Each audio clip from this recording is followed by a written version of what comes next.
Deep within the walls of one of America's most secure prisons, a man did what no one thought was possible. Under the watchful eyes of heavily armed guards, surrounded by towering fences and razor wire, he pulled off an escape so daring, so well executed, that it left authorities scrambling in disbelief. His plan wasn't just bold, it was genius. What happened next would become one of the most shocking prison breaks in modern American history. John Matthews had spent years behind bars at the Northeast Correctional Complex, a maximum security prison in Tennessee. His crimes were severe, his sentence long, and his chances of seeing the outside world again were nearly non-existent. He was convicted of armed robbery and attempted murder, and with multiple escape attempts on his record, he was considered one of the most dangerous inmates in the system. Despite the high security, John refused to accept life behind bars. He spent years studying the prison, its routines, weaknesses, and the complacency of the guards. He watched how shifts changed, how inspections were done, and where blind spots existed in the security cameras. He wasn't just planning an escape, he was designing the perfect prison break. John knew that a simple breakout attempt wouldn't work. He needed something more, something that would allow him to slip through the cracks without raising alarms. Over the years, he had secretly built connections with other inmates, some of whom worked in the prison's maintenance department. These connections gave him access to critical information, ventilation systems, sewage tunnels, and hidden storage areas where contraband could be stashed.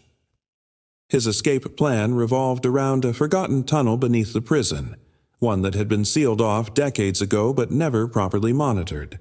The tunnel ran from an old maintenance building within the prison walls to a drainage system outside. The problem?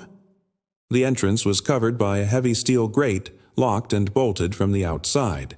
John needed tools, and he needed them without attracting attention. He and his cellmate, Marcus, who had once worked as a mechanic, crafted makeshift tools from scraps of metal, pieces of wire, and even broken bed frames. They sharpened metal rods into makeshift screwdrivers and saws.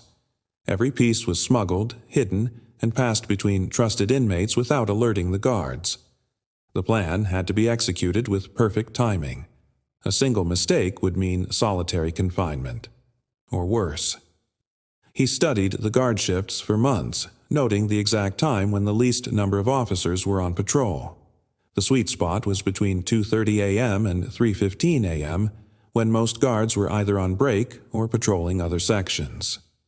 The night of the escape arrived. The air was thick with tension, every step calculated, every breath measured. John and Marcus moved quietly through the dimly lit corridors, dressed in dark prison uniforms that blended into the shadows.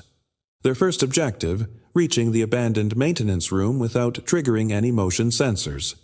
Using a stolen keycard, they bypassed the locked maintenance door, something they had secured weeks earlier when Marcus distracted a guard while John swiped the card.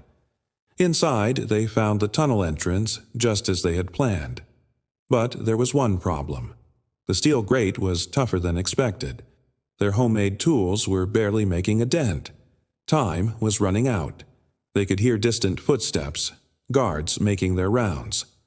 John worked faster, sweat dripping down his forehead. With one final, forceful push, the grate snapped free. The bolts loosened just enough for them to squeeze through.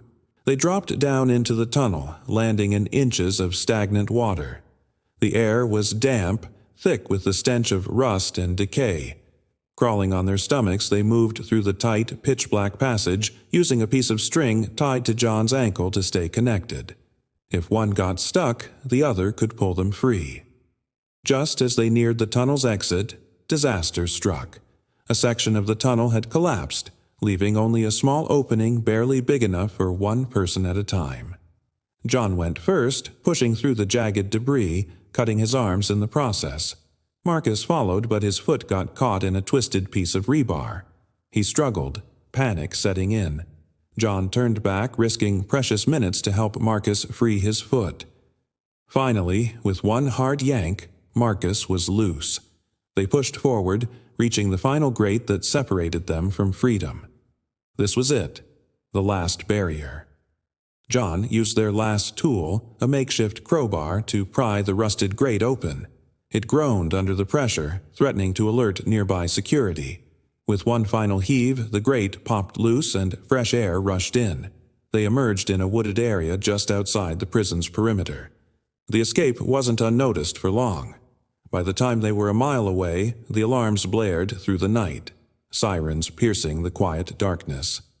Searchlights scanned the fields. Bloodhounds were released, and every available officer was deployed to track them down. John and Marcus ran through the dense woods, staying low, avoiding roads, and using a small compass John had stolen months earlier to navigate north. They had hidden supplies, cash, clothes, and burner phones, left by an outside contact who had been waiting for this moment. The manhunt stretched for days. News stations broadcasted their faces, warning the public to stay alert. The FBI joined the search, and every highway, bus station, and train terminal was monitored. Marcus made a critical mistake. He used a stolen credit card at a gas station in Georgia, alerting authorities to their whereabouts. Within hours, they were cornered in an abandoned barn. SWAT teams surrounded them, rifles trained on every exit. John refused to surrender. He made a desperate dash for the nearby tree line, but before he could reach it, a taser shot sent him crashing to the ground. Marcus was tackled moments later. Their escape had lasted only 4 days, but it had shaken the entire prison system to its core. John and Marcus were sent back to prison, their sentences extended and their privileges stripped. They were placed in solitary confinement, where they spent 23 hours a day in a tiny, windowless cell. Security measures in prisons nationwide were tightened, ensuring no one could replicate their escape.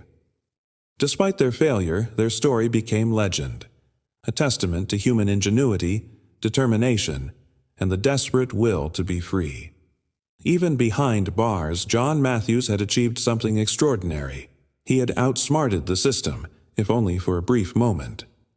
But the question remains, was this truly the end of John Matthews' story? Or was he already planning his next move,